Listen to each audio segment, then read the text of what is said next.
It's 6 o'clock, everyone. I'd like to call the meeting to order.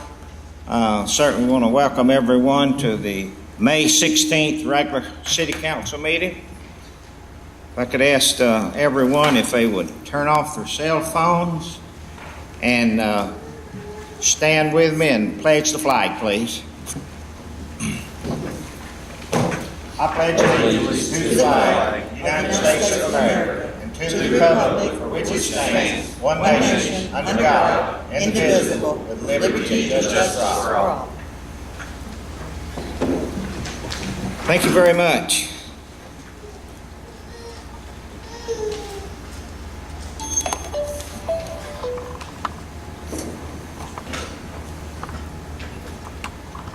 Okay, under Mayor's comments, I've had several meetings since our last council meeting. A couple of them with veterans groups, which is working to remodel the memorial site. Some of the tiles have been broken over the years, and there need to be some extra markers put down there for the Kuwait, Iraq, and Afghanistan services that our veterans has been involved in, and that's a meeting that I've had a couple of meetings, and some of the improvements. This will be done with private money, such as what War Memorial was done to start with. I think originally the city committee, which I served on, and along with the council, we raised about $275,000 to originally build the War Memorial from private money. So the veterans group has set up a 501c3 company tax exempt status, and they're going to be raising some money for the memorial renovation, and it'll take several months whenever they start, because it's going to be a big project for them. Also, I met with, since our last meeting, I had an opportunity to meet with Sheriff Freeman and FBI Special Agent retired Brian Garrett in reference to survival driving training, and they're here going to be with us tonight, and I'll talk about that a little later on, about driver safety. And also, I had several other meetings, but we'll talk about them as the agenda goes on. Is any other items to be considered for the agenda, or hear a motion to be approved as presented? Make a motion to approve as presented. Second to move. Have a motion and a second. Any discussion? Please vote. Okay. Executive session. Is there a need for executive session, Dana? Yes, sir. Related to real estate acquisition and pending and potential litigation. However, unless the council desires to hear that now, I'd request it be moved to the end of the agenda, either just prior to or right after announcements, whenever your pleasure would be. Okay. In lieu of consideration of everyone's time, I'd entertain a motion to place executive session at the end of the meeting. So moved. Motion, have a second. Please vote. Okay, executive session at the end of the meeting. Thank you. Okay. The adoption of the minutes of April 18th regular meeting and executive session. I assume everybody got a copy of those minutes. If no corrections, the chair will entertain a motion. I make a motion, we approve the regular council meeting of April 18th. Second. Got a motion. Does that include the executive session also? Yes, it can. Okay. If we can do them both do together. them both together. Have a motion, have a second. Please vote.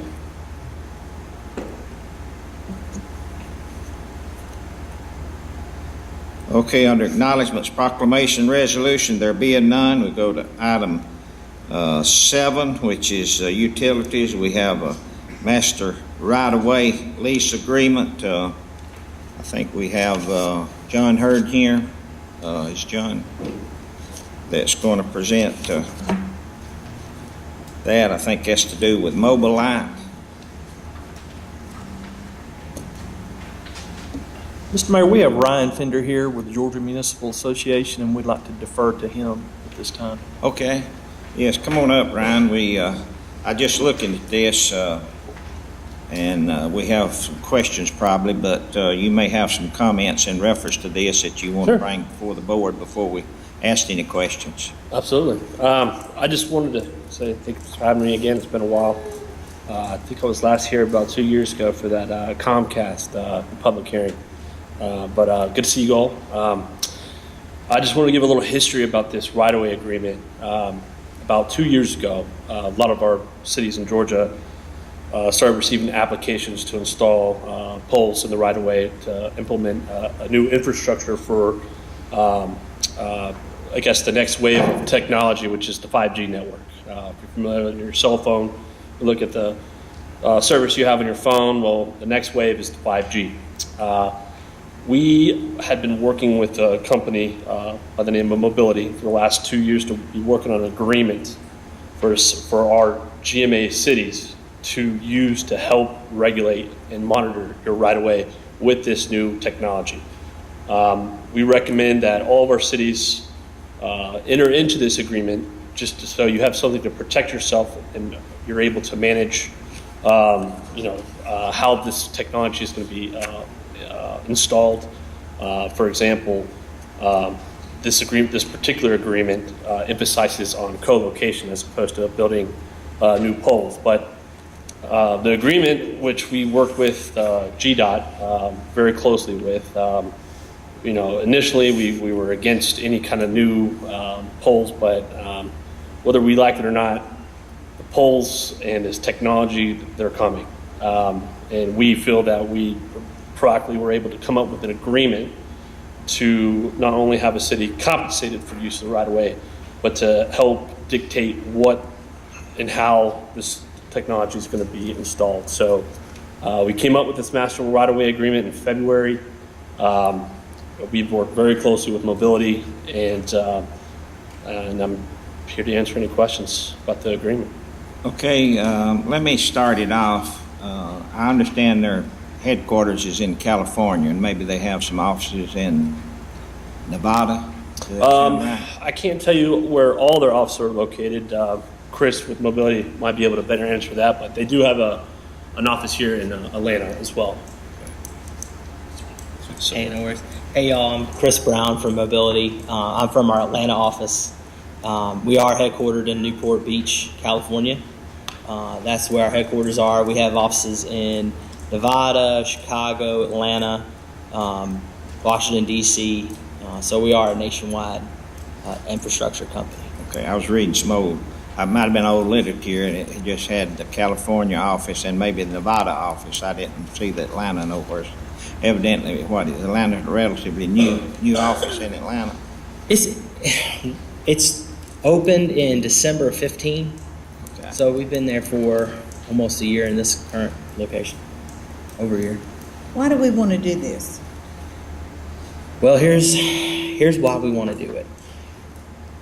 We've got a situation where our infrastructure was built 20 years ago, and it's supporting something that this infrastructure that was built did not anticipate. In 2007 or about thereabouts, Steve Jobs came out with the iPhone and pretty much revolutionized. Cell phone became something that you had to have with you all the time.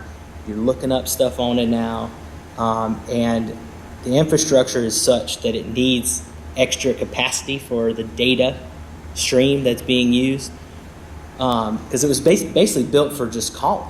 And so these installations, so we've got 2 proposed attachments, small cell attachments in your community. One is a couple blocks away, and one over near Forsyth Central High School. I think your permit application says that it's Pilgrim Mill Road over Yes, sir. here in Elm Street, which is next to the school over here, and I understand this may be assist to the big cell towers to keep them adding additional cell towers. Is that basically what this is? Yes, sir. It hooks up wirelessly to the big cell tower and basically expands the signal for that area. So if it, and they're purposely placed for our client. Our client is Sprint. And I might also add, not to interrupt you, but Sure. in lieu of time, that one of the reasons that we have to do it is because the state and federal government says we got to, or either if we don't do it, you do it anyway. Is that correct? Well, the federal government does support this infrastructure, and we have state certification from the PSC that allows us access into the right of way. But we understand, we've worked with GMA that we can't just dictate. We can't just come in and do something in your community without having an agreement. And so this is part of our deal with GMA is that we enter an agreement with y'all. You guys have protections that the city attorney can talk to you about. But yes, sir. I mean, and it's becoming an essential service. It's going to help your citizens. Do you have a map on the area that you're going to, I know you're talking about Elm Street next to the school or somewhere over here. Yes, sir. And you may be talking about off of Pilgrim Mill Road, but do you have a map that shows the location that you want to start with now? I know the contract, and looking at the contract, it calls for those two locations, but the particulars, do you have it marked down just for engineers where you want it to go? Yes, sir. There's a pole. There's a secondary Georgia Power pole at each location, right? And I can pull it up on the computer if you'd like me to. Well, you don't have to tell me now, but I'm just asking these Yeah. questions because for council information, but because the council just seeing this tonight, they haven't seen it prior to tonight. So I have a question. If you're Sprint, then we're gonna get AT&T and Verizon and everybody else coming in and putting another little box somewhere. Well, that's why this agreement is important for the city. Yeah. This is a model agreement that is not just between mobility and the city. It's for anyone who's trying to enter into your right. We had the technology is actually ahead of any kind of state law. It's moving so fast to where some states they're just not caught up. There's no franchise agreement. There's nothing set in place to help monitor and manage your right. Mobility is the only company that stepped to the plate and was able to work with our cities, coming up with a model agreement, which is, like I said, covers compensation, which was not even brought up prior to this. It dictates the looks. I mean, the height. I mean, there's other companies like you mentioned, like AT&T. So this is a booster, right here. So this is a booster basically to help smartphones, tablets, anything that uses a lot of data. Okay. It's And so- expanding the pipeline. Right, so it basically is to help build out the 5G network, which I assume is the next one. Yes, sir.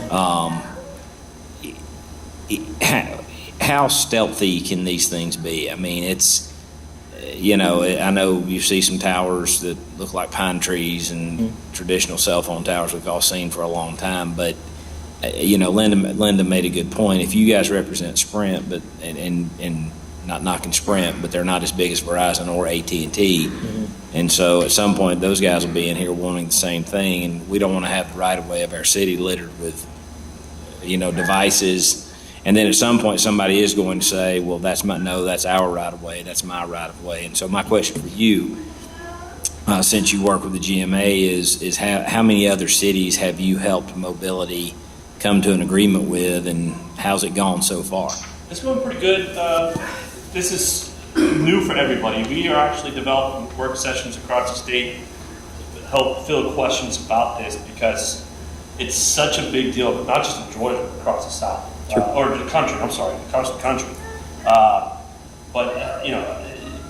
As far as our progress with this agreement with mobility, we've had probably about 7 or 8 cities already sign up on the agreement. We have a lot of them in the pipeline on an agenda for this month and next month. And like I said, we're doing a lot of seminars to help. We did a a webinar with mobility to help educate everybody in the importance of, what's coming down the road and, why you need an agreement to help manage who's coming down the road. Unfortunately, I mean, there's a chance that this agreement might be a waste of time. AT&T is proposed a bill that would eliminate any kind of managing. Senate Bill 232, I think. I think it's got pushed back to next year, but if that were to pass, Before we did if we enter into the agreement tonight, then you're grandfathered in. yeah, mobility will honor the agreement yeah. despite what. In state law, it will hold But up. explain the bill AT&T's got. Senator Gooch proposed it out of Dahlonega. Basically, the compensation, for example, so correct me if I'm wrong, Mobility is proposing to do 2 co-locations on existing infrastructure in Nevada. I believe they're going to place 2 small cell antennas, 2 Georgia power poles. The compensation piece for this agreement, you got to factor in the size of the equipment, which is pretty small as far as I don't think anyone would notice it. I don't know how heavy it is, but it doesn't give off much noise. Like I said, they can typically blend it in, match it to what your existing infrastructure looks like. But the 2 small cell antennas they're proposing for compensation, it would be $500 per antenna because it's in city right away, but it's on another pole. So it's $500 per site. So that's $1,000 a year. It's not so much about the money for the equipment, but if AT&T's bill were to go through, they would pay you only $20 a year per site. And that is just for co-location of existing poles. If they found a spot where they felt like they wanted to put a 120-foot pole or a 70-foot pole, an 80-foot pole, they don't have to match it. They can basically put as many as they want. If AT&T's bill passes, would that put you guys out of business in Georgia? No, I think it would. I think it would hurt our relationship, but no, I think it would continue our business model. What is a concern for mobility would be letting any Tom, Dick, and Harry do this kind of stuff. So part of that bill does call for some sort of state certification or make sure that you're a wireless provider like a Verizon, AT&T, Sprint, T-Mobile, or an infrastructure provider like a Mobility or a Crown Castle. So will the other carriers co-locate on the existing poles that you're going on? So you're going on 2 poles, or asking to go on 2 poles now. So will other carriers be able to co-locate on that pole, or will they be littered on other poles? It depends on where they need to go. Now, if we go on these poles are about 30 feet tall, tops. They probably won't co-locate on the same location. They probably pick another pole. In Atlanta, Crown Castle's probably put up 100 around the city. So in that vein, what are the projections for the field, not just mobility, but for the field of how many of these will go in our city, our size, with the growing rates that around the county? The good thing with the agreement is you can dictate. Yeah. Without an agreement, AT&T bills go through, or you get another carrier like Crown Castle. From our experience, they don't really want to work with us. Well, I'm saying we can dictate with this agreement what Sprint does in mobility, but with AT&T and Verizon, so I'm kind of asking, from a Could you put a standpoint. bigger box, and to Christopher's point, could you put a bigger box and just charge AT&T and Verizon to use your existing box instead of everybody having a box all around town? Unfortunately, no. It's an interference issue. They have to be separated by at least 11 feet. Are they unique to each carrier? Yeah. So, if we had, hypothetically, if we were to build a 50-foot pole where these poles are, which we can't, because the storage power already has a location. But we were to build a 50-foot pole, we could put our stuff at the top and co-locate it about 30 feet. Somebody else, if they wanted to, that's feasible. But as you get lower than about 20 feet or so, they don't want to. It just doesn't propagate. What's the well. useful life of your product? Oh, 25 years at least. I mean, and the nice thing about it is it's when we install it, it will be for 4G LTE, which is the technology we use now. To upgrade to 5G, all we have to do is go up there and change one little part. 5G is the 5th generation. It's coming possibly next year. The FCC is working on the megahertz or frequency of it, and so this equipment is ready for it. Just has one little change. It won't change it's just something on the inside. And So how many do you think you guys will have? 10, 20? Right now, 2. But I right know, now, 2. but what are the In the projections? future, it just depends. It also, things are getting smaller in the future. Things are going to be closer in. Part of the small cells is, the point of these is to be very close to the user. That's why we're in the right of way. That's why we're proposing these populated locations, because it's right on top of users. We have technology that we can put a box in a window and cover an entire building. AT&T's got technology where they can attach something on your house and use satellite technology to give you a better signal. So, and we're talking very small things. And this antenna is, so it's not huge equipment. I think it will get smaller. Probably we got more questions than we're going to be able to get to tonight, so probably to give the council a fair chance to look at the contract, probably we should postpone this till the next meeting.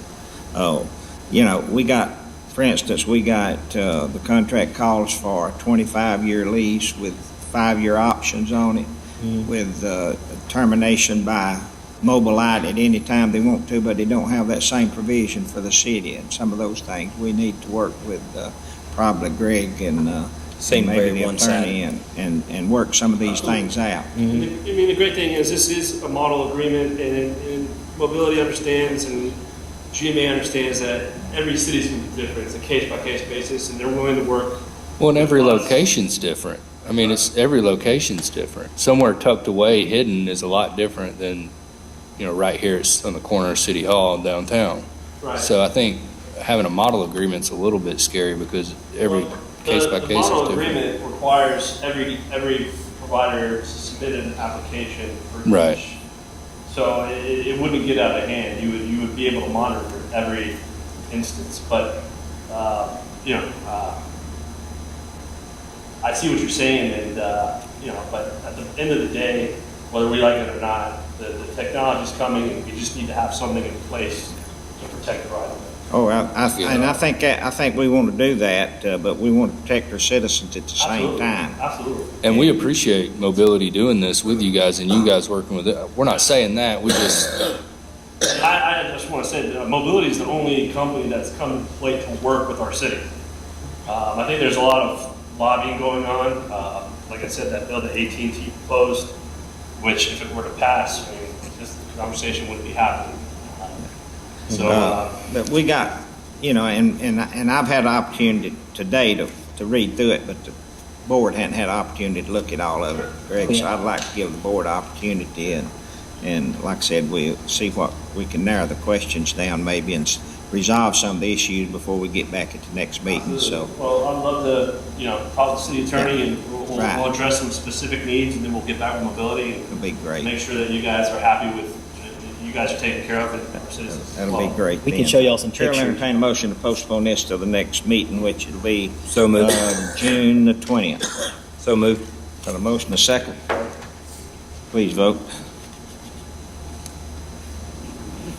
You vote, Linda. Yep. Okay. List, you didn't vote.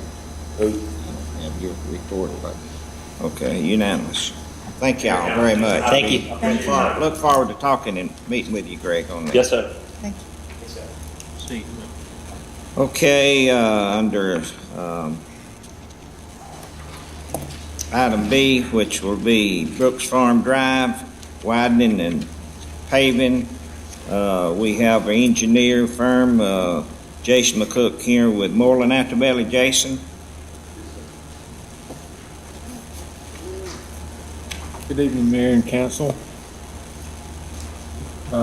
As you know, the last time we tried to award this project, the bids came in higher than we expected them to come in. As directed from that last council meeting, we went back to the low bidder, got a bid from them. We also solicited a bid from a local contractor as well. With that, we received a bid from the low bidder. First time was Tucker Grading and Hauling in the amount of $196,724.95.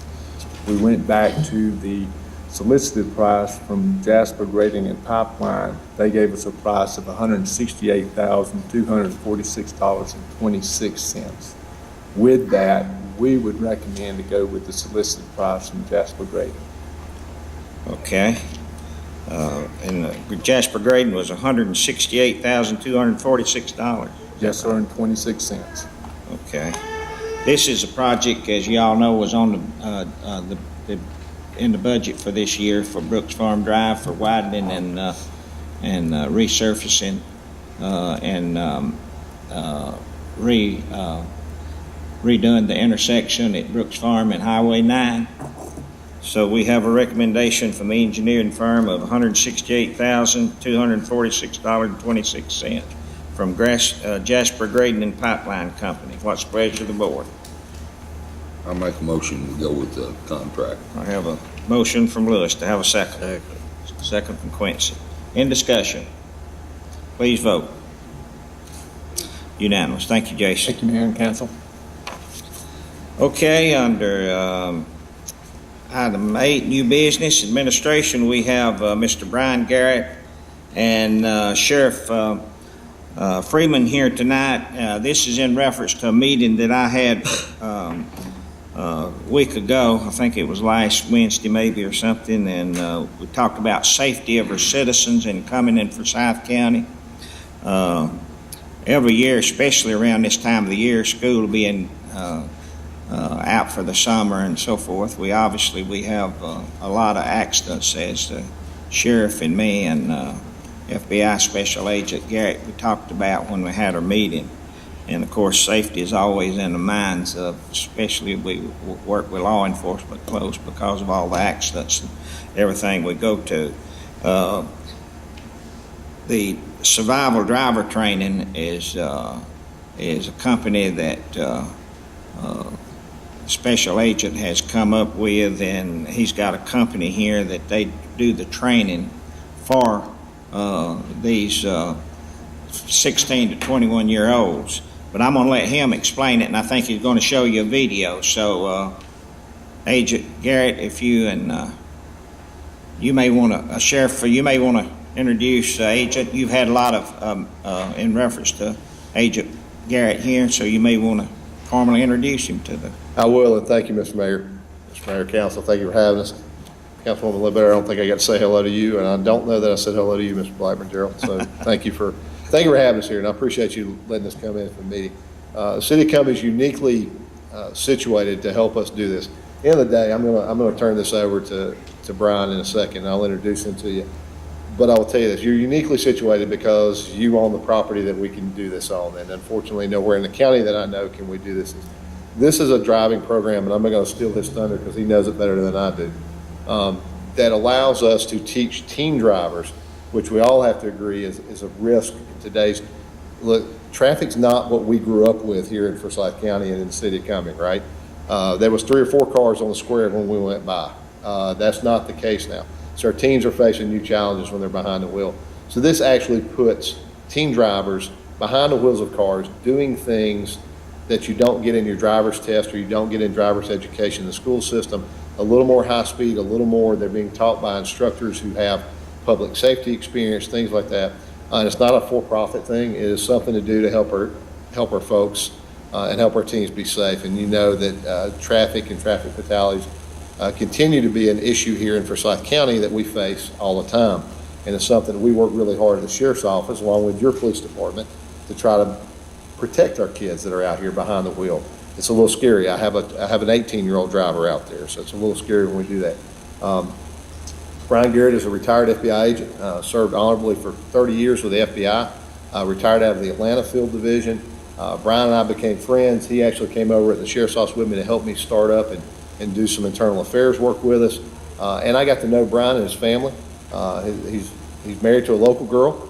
And I will tell you that when we talked about team driving and I saw his desire in that and I saw his heart in it, I knew that this was a good program that we could partner from the Sheriff's Office with to do that. And that led us to our meeting with you. So with your permission, I'm going to turn it over to Brian and let him describe this a little bit to you. Thanks, Ron. Appreciate it. And thank you for helping me with the introduction to Mary Gravett. And Mary Gravett, thank you very much for allowing me to make this request. I think, you know, they say a picture is worth 1,000 words. I'm going to show a video, so that'll tell a lot about what this program is and what it means, not only to the teenagers, but to the parents of those teenagers.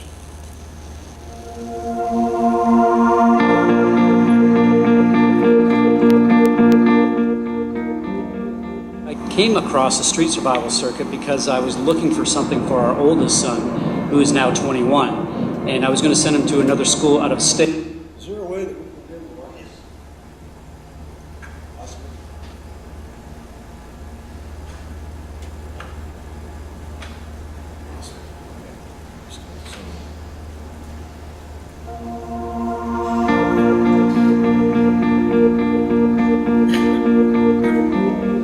I came across the street survival circuit because I was looking for something for our oldest son, who is now 21, and I was going to send him to another school out of state, and then I actually heard about the Tire Rack Street Survival Program through our local BMW dealer. As my husband and I looked at it, we thought this is a great program for them to be better drivers. You know, every time you put them out on the road by themselves, you're always concerned for their safety.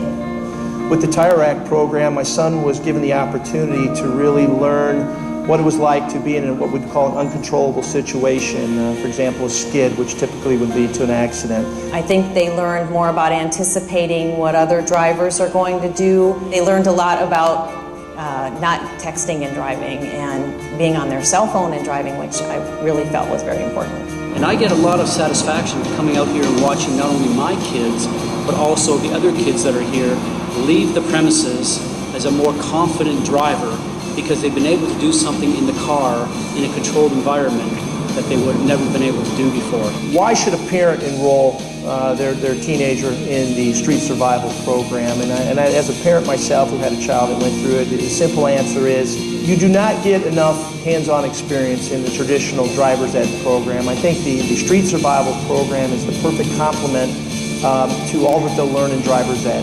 This program just prepares them much better for what they're going to experience on the road and how they should drive, and keeping themselves safe, as well as realizing that there are other drivers out there that could affect what happens to them when they're on the road. For a father, it was about getting the children comfortable driving the cars in a controlled environment, and the Tire Rack Street Survival Program did all that.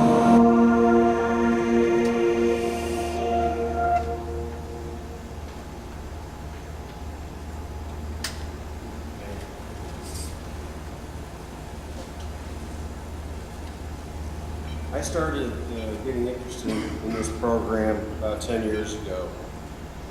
You hear a lot of statistics about kids that are dying on the streets, but you don't hear about the kids that are injured. And that's the reason why I got interested in doing this. Her name is Brittany Harris, and she was a senior at Collins Hill High School back in 2005. And it was a wet day, and she was going around a corner too fast, panicked, hit the brakes. And when you hit the brakes and it's wet, the car is going to go exactly where the front tires are pointed, and that was to a large tree. After I don't know how many teens of operations to pull her skull out of her brain, I don't even know if she still walks or can walk. But anyway, Brittany Harrison is the reason why I do this, because I want to prevent this from happening to other kids. I've been involved with this for about 10 years. It is sponsored by the Tire Rack and also the BMW Car Club. The cost per student is $75, and all of that money is used strictly for the organization and the running of the program. All the instructors do it for free. Matter of fact, everybody that volunteers for this does it for free. We also have, traditionally, I've been involved very much so with the BMW Car Club of America here in Atlanta, and Gwinnett County Fairgrounds. We've hosted 3 schools per year, and we average between 30 to 40 students every time we do this. 2 years ago, the people that organized that in Gwinnett County, because of personal reasons, stopped organizing it. So last year and this year, there are no driver schools that are happening in Gwinnett County. So if you were to look up streetsurvival.org and look at all of the different schools that they're all over the country. We've got one in Savannah, we've got one in Alabama, North Carolina, South Carolina, Florida, but there's nothing in the Atlanta area. It involves about 7 hours of a student's time on a Saturday. We encourage parental participation because we need people to actually chase cones because kids knock them over, so we like to have parents go out there and run around with the cones. Plus it shows them what they're doing. One thing that we also do is we partner with Walmart, and Walmart, free of charge, comes out with a tractor trailer so we can position cars around it. And at lunchtime, we'll actually have the students get in the cab of the truck and try to look for the cars, and they can't see it. Matter of fact, I remember one time I parked my Ford Excursion behind the tractor trailer and you couldn't see that. Half the students are on course at a time, half the students are in class. So what that means is that for every student, there's one instructor. It's strictly driven by the number of instructors that we're able to come up with in that particular day. We've had instructors of caliber that, matter of fact, we had a member of Patrick Dempsey Racing come and instruct one of our classes. Seth Thomas from Thomas Lumber, he's a professional race car driver. We've actually had him be a classroom instructor numerous times. So we have very qualified people that do the instruction. One thing that I ask is just personal question, how many of you have gotten into your ABS on every car that you own? Just any? Okay, one person, okay. Well, that's the one thing that we teach these kids. The first thing that we do is we teach them about ABS. We get them going, we just tell them to slam on the brakes, and you know, some of them, they don't have ABS. Some of them think that they have ABS, and they don't, and they skid. So then we have to tailor our instruction to those students that don't have the ABS. The ones that do have ABS, the first time they're into it, they get startled, and they lift off. They're like, they think that they broke the brakes. So that's one thing that we do is we go through an education on ABS, and you know, we do it 3 times. They go through it until they get comfortable hitting that, getting into that ABS. We have exercises that involve serpentines. You saw in the video where they're going in and out of cones. We also have accident avoidance. We also wet down the track so we can get the cars sliding sideways. A lot of the students very early in the day will be very timid, but by the end of the day, they get into a slide, they know to go ahead and accelerate, turn into the turn, look where they want to go, and they go. It's an amazing transformation from the morning until the afternoon. So all we need is we need a venue, a place to hold this event. We need a couple other things. We need a classroom so we have our instructor be able to instruct. We also need portable potties for going to the bathroom. We need cones so that students go in and out of. And we also need registration tents in order to do that. Now, I've talked many times with Sean Wooten, who is the coordinator for the Gwinnett County Fairgrounds event, and he's agreed to allow us to use all the instructors that we normally use over here. Ideally, what he wanted to do was he wanted to hold 2 programs over there a year instead of the 3, and then let us have 2 programs over here. So I've already talked to him. He's willing to help out with all his instructors, all his equipment. I've talked to Bill Wade, which is in charge of street survival through the BMW Car Club of America, so he's waiting for me to give them an answer as far as a venue. Okay, Agent Garrett, how many instructors will you be using for a full class? How many instructors will be involved in? Well, realistically, I'd like to use as many as I can, but if we can get 20 instructors, that means we can get 40 students out there. In other words, you have two students per instructor. Correct. How long does a class take? It's about 7 hours. It starts early in the morning. We set up the course, but the students arrive there and register. We get everything going about 9. We break for lunch, and then during lunch we also give the instruction on the tractor trailer, and then after lunch it usually runs from 1 to 4. So usually it's a 7-hour day for the students. Okay, looking at a day. Okay. Council have any questions? Where are you going to do this? That's what we. Well, we would love to use the parking lot across from the fairground. Parking lot we have. That's, as I said, you're uniquely situated to help with this. Very few places in Forsyth County have that kind of land mass that's paved. Same thing, Mayor and I spoken. I know some concerns could be about car sliding, but you saw they're wet. So when things are wet and car sliding, you're not tearing up the pavement. And then we're talking about 1 day or 2 days a year. If we used it as a racetrack, if I wanted to have my deputies learn the pit maneuver out there, we'd tear up your parking lot. But that's not what we're talking about here.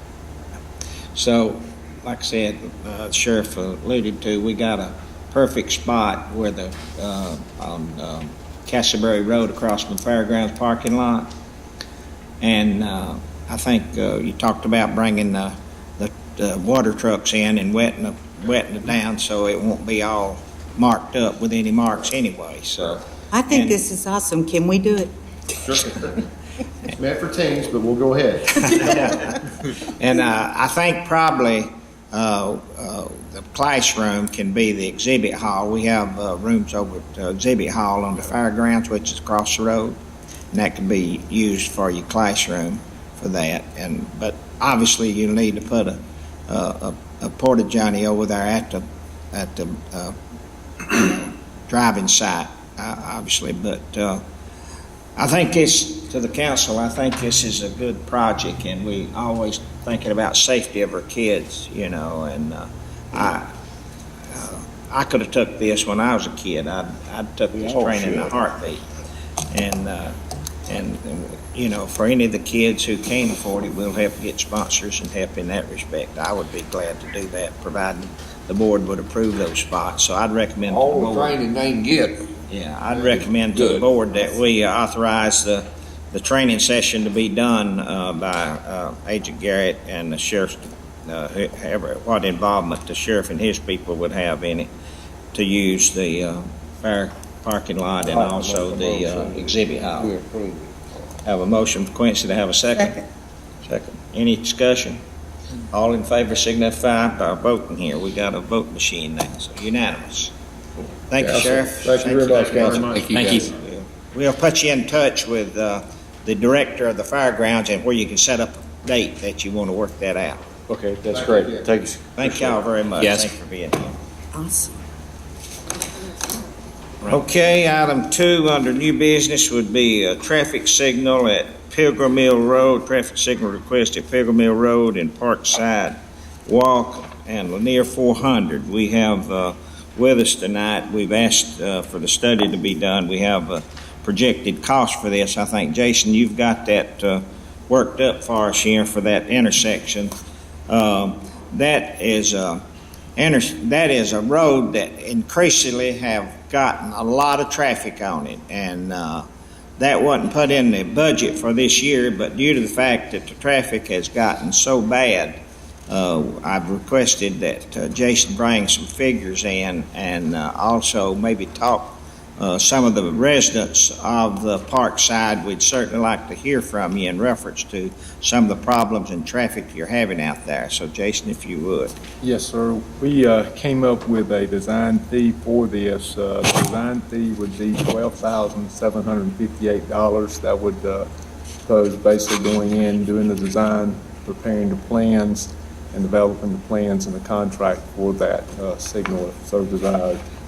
As far as the cost, we had two alternates that we were looking at. One was the string pole situation where you have 4 poles in each quadrant, or a pole in each quadrant. That price was about $173,000.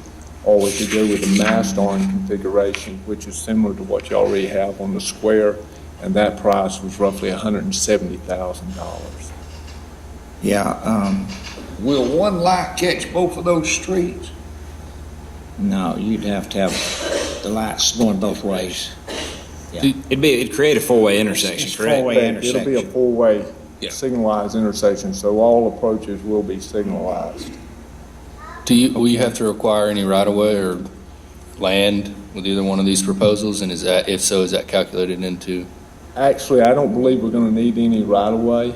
If we do, it would be possibly on the park side, but I think for right now, we can probably stay within the existing right-of-way. Okay.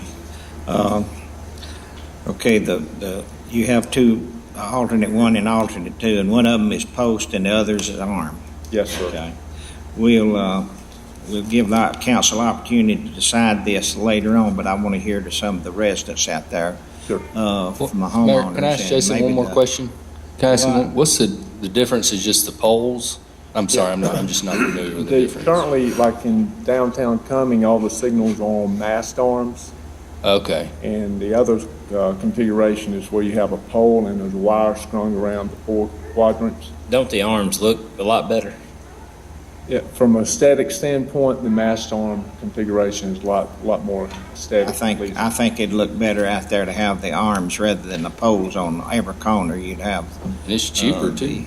You'd only have one arm over Pilgrim Mill and the other arm coming off of Lanier Parkway that way. Yes, sir. We would, probably what would happen is we'll have 2 arms, one in opposing quadrants. Yeah.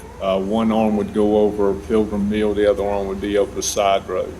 So I that think that'd be great. And then you'd have the signage on those arms also, couldn't you? Yes, sir. Yes, sir. The council can decide that, but let me hear some. Council have any other questions, Jason? Let me. Thank you, Jason. Anyone from the Homeowners Association or Park Place would like to speak in reference to the traffic signal or some of the issues that you incurred with all the traffic out there? If you would, come on up and state your name for the record, please.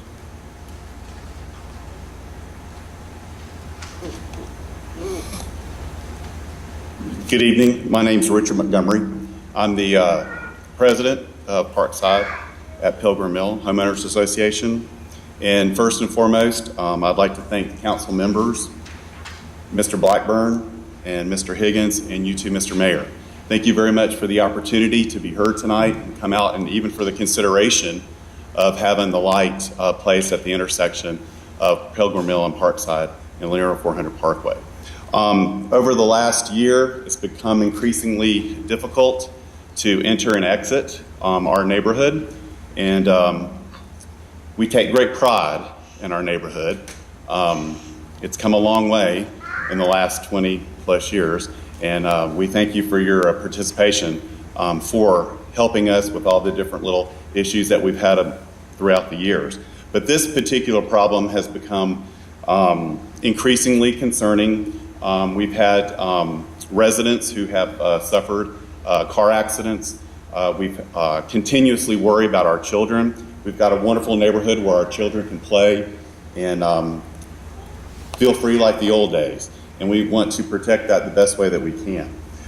Some of the things that we've noticed is since the widening project occurred on Pilgrim Mill Road, the traffic has obviously increased quite a bit, but along with that has come increasingly speed. We also have a blind curve, if you will notice, if you exit our neighborhood to your left and approaching to your right from 400, there's a blind curve there that you can't really see the entrance to our neighborhood. That's really caused a lot of problems as well, and is a major consideration for this traffic light to be considered. Park sidewalk is now, we're noticing, being considered since the opening of a Lanier 400 Parkway. is being considered a pass-through road. We have a lot of people who speed down Parkside Walk thinking it's another way to get around all the traffic that's occurring. If you've noticed the increase in traffic, especially with the construction of Georgia 400 and the opening of Lanier 400 Parkway, the traffic in the morning and the afternoons, it's virtually impossible to get across that intersection. And that's led to a lot of issues and concerns as well. I even understand some children are being late for school because the school buses can't even get out. So that's a consideration as well. Also, it's increased the traffic in our neighborhood where people are kind of canvassing and perusing through the neighborhood, and we know they shouldn't be there, if you will, although we can't deny anyone. But we notice a lot more activity coming through the neighborhood looking for a way to get out. The city, with the help of Mr. Blackburn and Mr. Higgins, has been very helpful with helping us get additional signage at the front of the neighborhood. But I think with the speed, they don't even notice the signs. So perhaps with a traffic light, they'll be able to read the sign that says there's no outlet in that neighborhood. Also, those are just some of the major issues that we've got some questions that perhaps we could pose later after some of the other residents I know would like to speak with the council as well and share their thoughts. Okay, Mr. Montgomery, thank you very much. Thank you. Anyone else? Okay. Yes. If you would state your name, please, for the Lori record. Trask. I live there at Parkside at Pilgrim Mill, and I was involved in one of the accidents January this year. And I'd like to show some of the pictures of some of the issues that we have at the intersection. This is just coming out of the subdivision that you can't see. And as you go further back, you can see all the traffic that goes on during the day. Mostly these pictures were taken around 5 o'clock in the afternoon. It tends to start about 10 minutes till 5. And it's just it's a free-for-all for whoever wants to. You'll start noticing some of the ones in the back. I took some where they come across the hill where people are backing up. People are just taking chances, cutting in front of the others. So when you're designing that traffic light, I don't know anything about designing them, but off of Buford Dam Road, I believe it is, there's a subdivision that has a blind drive. They also have a light up here to the left. So when they come down that hill, they could, maybe see that it's going to change before they get to that point. Now, I'm sure you've already figured that out, but I just wanted to mention that. But also, I wanted to say thank you so much to Mr. Higgins. He has been so available to me personally whenever I want to pick up the phone and call. That's something to say about living in a small town. I grew up in a small town, and that's why my husband and I live in Cumming, and I like that you guys try to keep it that way. We're not against the growth. I'm excited about all of it. But what I am concerned about is the speed. I mean, even until you get that light there really needs to be something there in the morning set up for people that are coming around that corner so fast. They come and they just, like, we'll be sitting here to pull out. They'll come around the blind drive and they'll either do split and some will come straight towards town and the others are cutting across going over the new Lanier Parkway. For some reason, and I work in a public place here in Cumming, and some of the people that come in have told me that they're cutting through from Highway 9. They're coming across Antioch, and they're turning right on Pilgrim Mill, coming down Pilgrim Mill, turning left there to go over Lanier Parkway, believe it or not, to save them a few minutes on 400. So I just worry about the safety. I have a son and a daughter that are about to start driving, and we have a lot of elderly people that live in our neighborhood. So if you guys could just please speed up the process, I would greatly appreciate it. Thank you for your time. Thank you very much. Anyone else? Anyone else, please feel free to come on up and state your name for the record, please. Mayor, I'm Stephen Littlefield. My wife and I have been living in the county, been taxpayers for about almost 30 years. Been in Parkside for about 16 years now. We're in favor of the red light. I think it's just needed very urgently.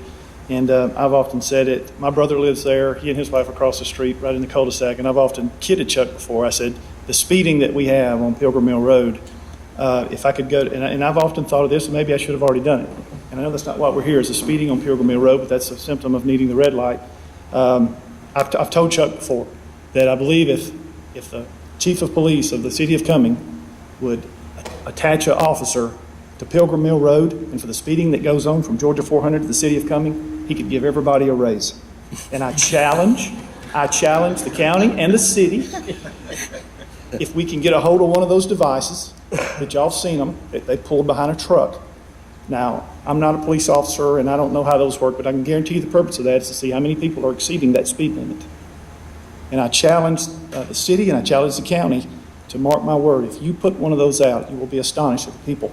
I've been passed before coming at 40 to 45, and people pass me in that middle lane. That's basically like crossing a double yellow. So I appreciate what you do and I appreciate your time, but the red light and some immediate, the Georgia State Patrol, maybe 4 times a year that I see, will be around the old pool with a radar going.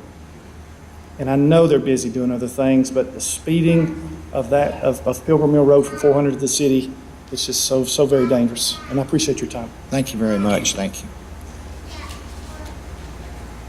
Anyone else? Come on up.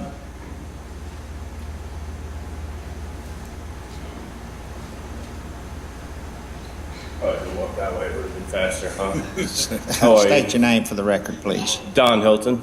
Okay. I work with Forsyth County Schools as a teacher at North High School, and I usually make a left, go towards the high school, towards Anatoc, and then to 9. I haven't been able to do that since Linear Parkway has opened. Now I have to make a right, and then I have to go back by Shady Lane, and then go to 9 that way, and then shoot up 9 to get to work that way. With a young child, very, very frightening thing to make a left-hand turn there. So if we could speed it up, that would be great. It would keep the citizens a lot safer than what we're dealing with now. Thank you. Thank you very much. Anyone else like to speak? Phone up, sir, and state your name for the record. My name is Dennis Pritchard, and I've lived in Parkside since 1999, and it's a wonderful place. I can't add any more to what everyone has said, but I'd just like to show how much support we do have, and I'd like to ask all of our Parkside residents to please stand. Just to let you know our feelings and our support, and we thank you very much for letting us sound off tonight. Thank you all. Thank you. Anyone else like to speak? Come on up, Neil. State your name before you get there. If you don't know it by now, Neil Spence. I saw something this morning that, to be honest with you, scared the hell out of me. I pulled up down there to turn into Pilgrim Mill. Line of cars coming, and a school bus in the middle of it. Some of the folks turned on their blinker and got in the turn lane to speed up and pass that bus because it wasn't running fast enough. I don't have the answer to that, but we need to stop that now. Need them to go this driver We're talking training. about the safety of kids. Passing a school bus in a turn lane, we can't live with that one. But that was this morning now, so it's just happened. Okay. Thank you. Thank you. Thank you, Neil. Anyone else would like to speak in reference to it? Okay, Jason, if you would come back up, and we may have a few questions in reference to this. What about something like a blinking? Jason, was this light considered in the widening plans? Is that identified as a place? We originally did look at it when Lanier Parkway was being designed, but at the time we weren't sure of the traffic demand that was going to be on Lanier Parkway, so we deferred on putting the signal in at that time. At least till after the school was built as the original plan. That's why it wasn't in the budget for this year. Yeah, you'll have more traffic once the school is built. Yes, there'll be a definite traffic demand once that school is finished and in operation. Looks like have no choice but put them in. What's time frame with the board's approval for a traffic signal? We'll have to get it on our schedule, but we should be able to get the plans in. We're in the middle of May. I should be able to get plans 1st of July. Once we get the plans in, we can get them out to advertise for bidding. We should have it in operation, or at least construction, by August. It would probably take them about 45 days to build the signal, so sometime in late September. We wouldn't have it in place before school started. Right, we couldn't hit the new school year. We could try to put some sort of incentive, kind of like GDOT did similar on the I-85. We don't want to give C.W. Matthews $3 million. We can't give them $3 million. We all want a traffic light, I think, but that may be a bit much.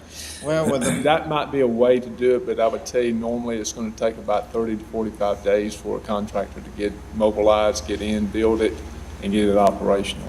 Well, to save that 30-day advertising and all, could we not solicit bids we could for that could rather than do the advertising? Because that might be a way to expedite it, maybe a month or so. Yes, sir. But is that legal to do?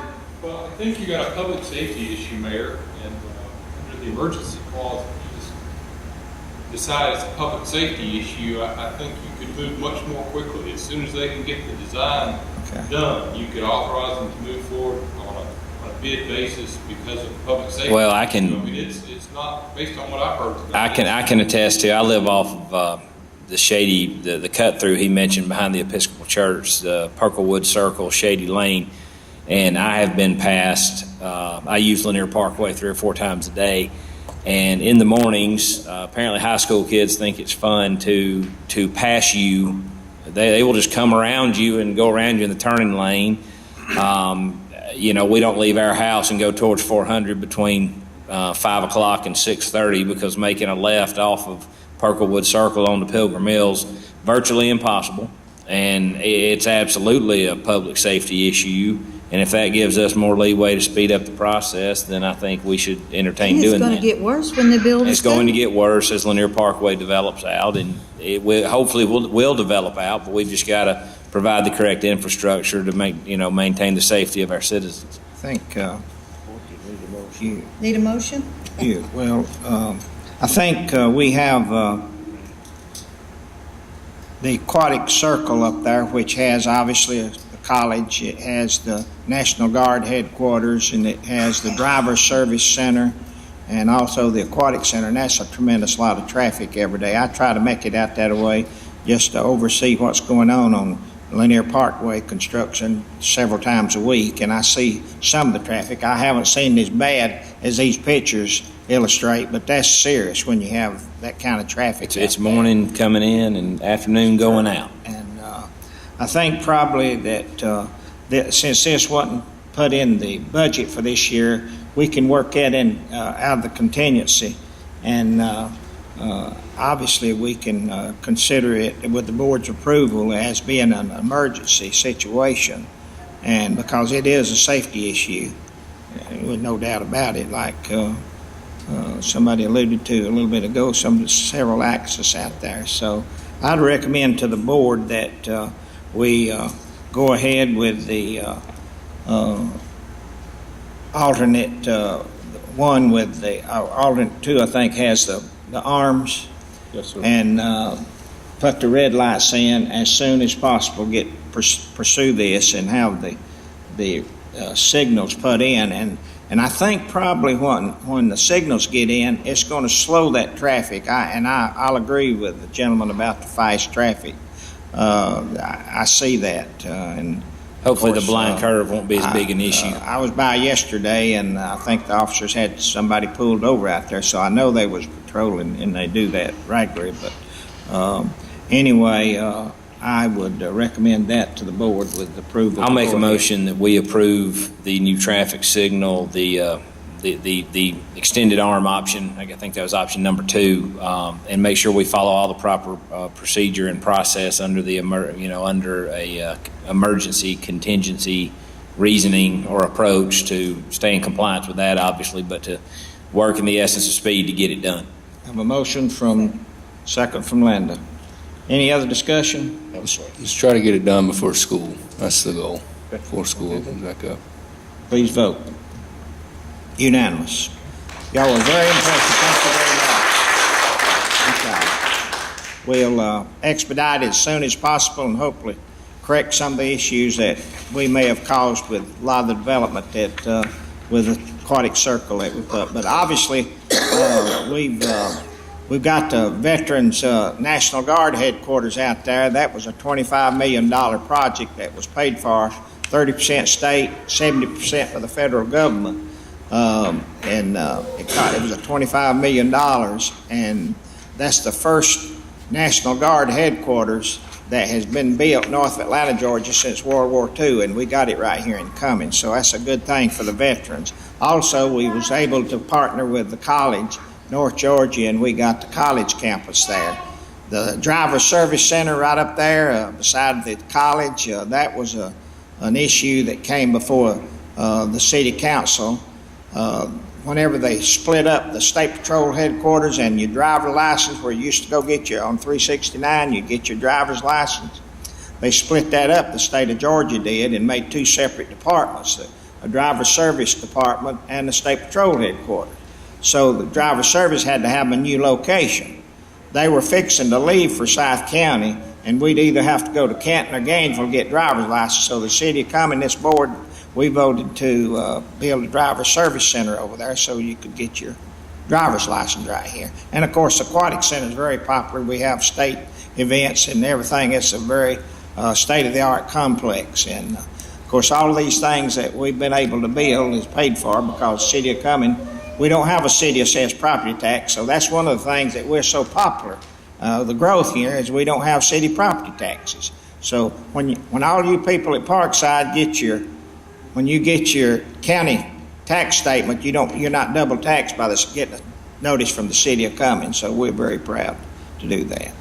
So we have a unanimous decision here to get y'all a traffic signal. So hopefully we can rectify some of the issues out there. So thank y'all very much for coming tonight and proposing this.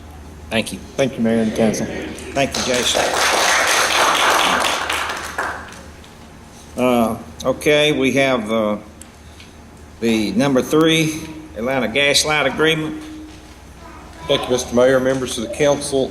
As y'all will recall, we entered into a acquisition of easement agreement with the Atlanta Gas Light Company in December of 2016.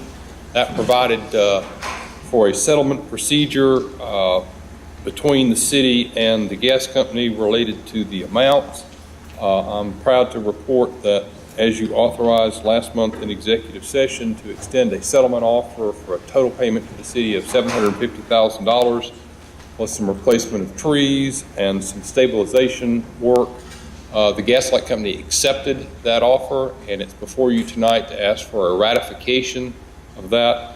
In your packet is a settlement agreement, a one-page document that reflects that the Gas Light Company accepted your offer of total compensation of $750,000. They had originally paid $330,000, and so they're paying in essence another approximately $1,000 for the total of $750,000, and would request, if appropriate after answering questions, a motion to approve the settlement agreement and to authorize the mayor to sign the same. I think probably we've discussed this over numerous occasions, so with the city's approval, I'll take a motion to authorize the mayor to sign the necessary documents. I'll make a motion that we authorize this settlement of acquisition of easement agreement compensation and give you permission to sign. Do I have a second? Second. Please vote. You got us what we wanted, didn't you? Thank you, Dana. Thank you, Mayor and Council. Okay, item B, under Utilities, Water and Sewer Master Plan. John Hurd. Yes, Mr. Mayor, members of the council. The City of Cumming is a member of the Metropolitan North Georgia Water Planning District. And I want to throw up a map of the Metropolitan North Georgia Water Planning District. This was a group of cities and counties that was brought together by Governor Roy Barnes back in about 2001. And the group, the Metropolitan North Georgia Water Planning District, it's a mouthful to say, but the district for short. The district regulates cities and counties around the Atlanta region in a coordinated effort to manage the water resources of Atlanta and the surrounding areas. Part of the effort of the district was to have a unified voice in the tri-state water wars and a unified effort to manage water supplies and to conserve water. And there's a lot of planning effort that goes into the district. And I say that to bring you down to our little piece of the world over here. This is the city's water and sewer service area map. You have a map in your council packet. It's a little difficult to read. There's so much detail in it. If you'd like to look at these, I'll try to leave them up for a while. We have 2 master plans that were required by the district to create, and these 2 master plans, the water supply master plan and the sewer master plan, were originally created back in about 2004.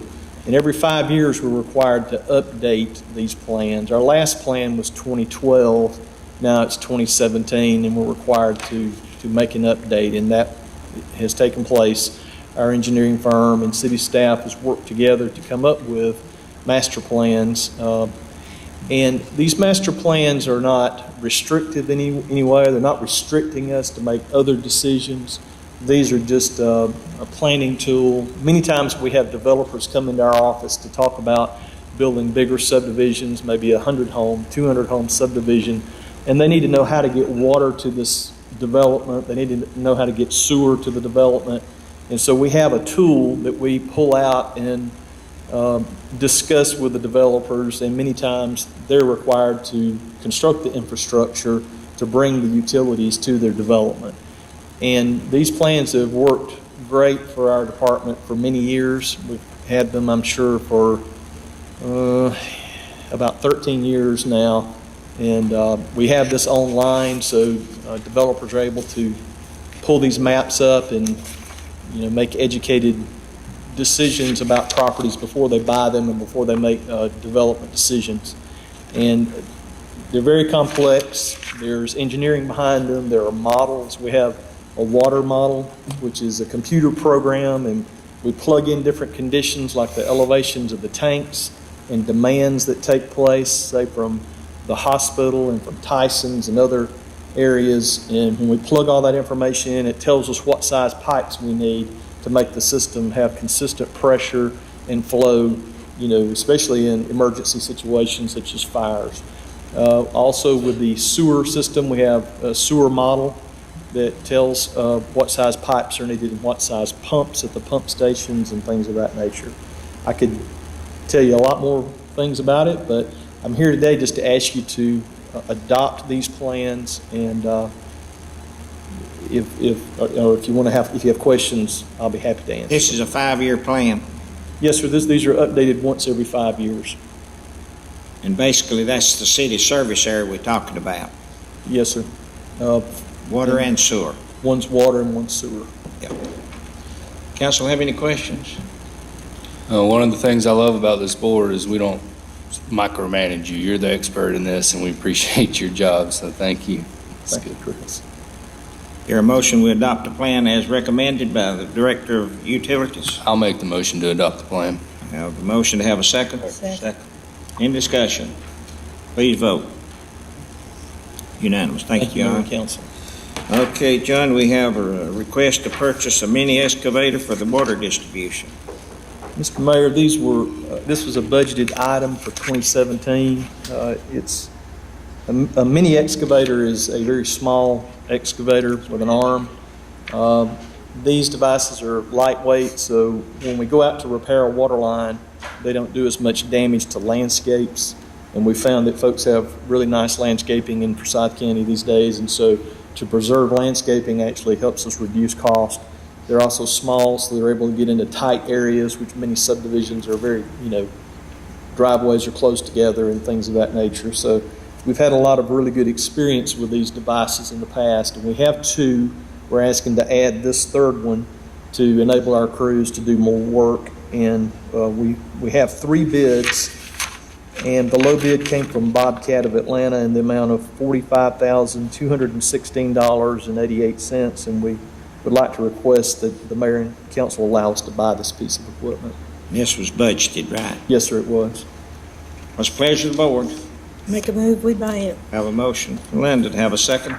Second. Second, Quincy. In discussion. Please vote. Unanimous. Thank you very much, John. Request to purchase the heavy equipment, 2 trailers.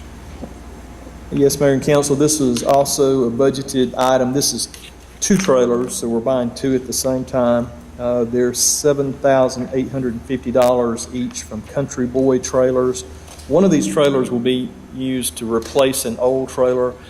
Trailers are very, they're used a lot, they wear out over time, and there are safety issues associated with them. If you're hauling heavy equipment, you really want all the tail lights to work and all the axles to be, safe. Heavy equipment can cause something to break, and then we'd have an accident. So we've deemed that one needs to be replaced, and we've also are buying one to pull the mini excavator that we're buying. So we're asking for two. The bid on each is $7,850 from Country Boy Trailers. That's the low bid. They are local. The total is $15,700 for both trailers. This was also in the budget. Yes, sir. This is two budgeted items. I have a motion from Linda to have a second. Second. In discussion, please vote. Thank you, John. Thank you, Mayor and Council. All right, item C, Police Department, request to purchase some radios. Chief?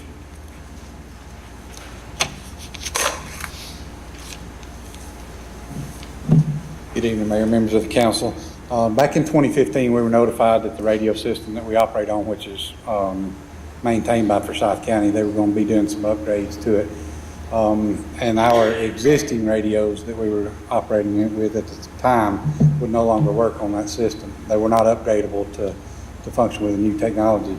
So last year, I came to you and asked for 11 of these radios to get half of our radios up to speed by 2018. That's when the full transition is supposed to take place, is in 2018.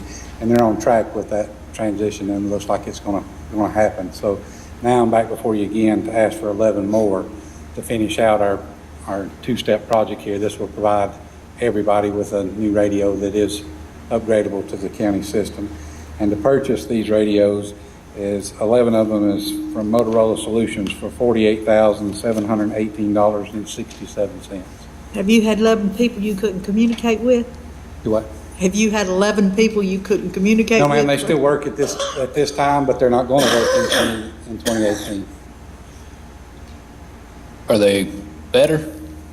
Are they what? Is it better, or is it the system hasn't changed over, so you don't know if they're better yet? It's newer technology. It's not up and running yet, so I'm not going to say it's better, but it's supposed to be better, and it's going to allow, it's called TDMA technology, which is time divided multiple access, and it allows more users to be on the system at one time.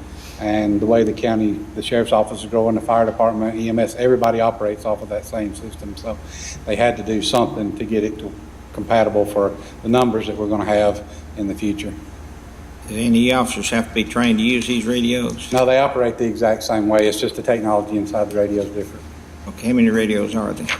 There's 22 total, but I've already replaced 11 of them, and this is 11. So you want 11 more. This is for 11 more. Yes, sir.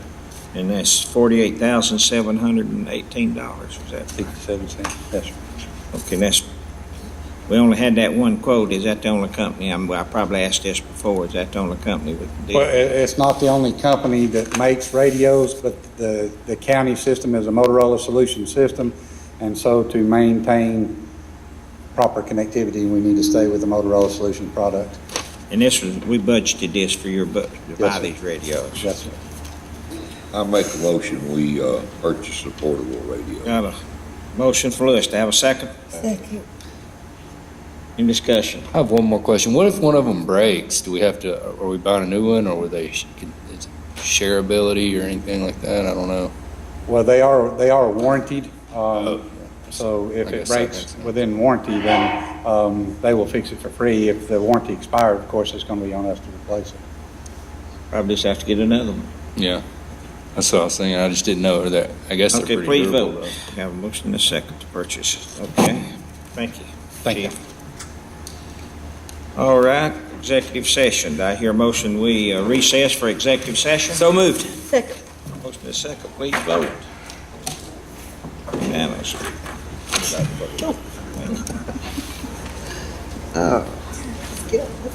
I'll vote on you move. Sorry. Coming out of recess, and we discussed things that we can't publicize, so do I hear a motion we adjourn the meeting? Make a motion that we adjourn the meeting. Second. Please vote. Raise your hand. Okay. Unanimous. Thank you very much. No, you got to right number. They voted for you, you voted for I'm sorry.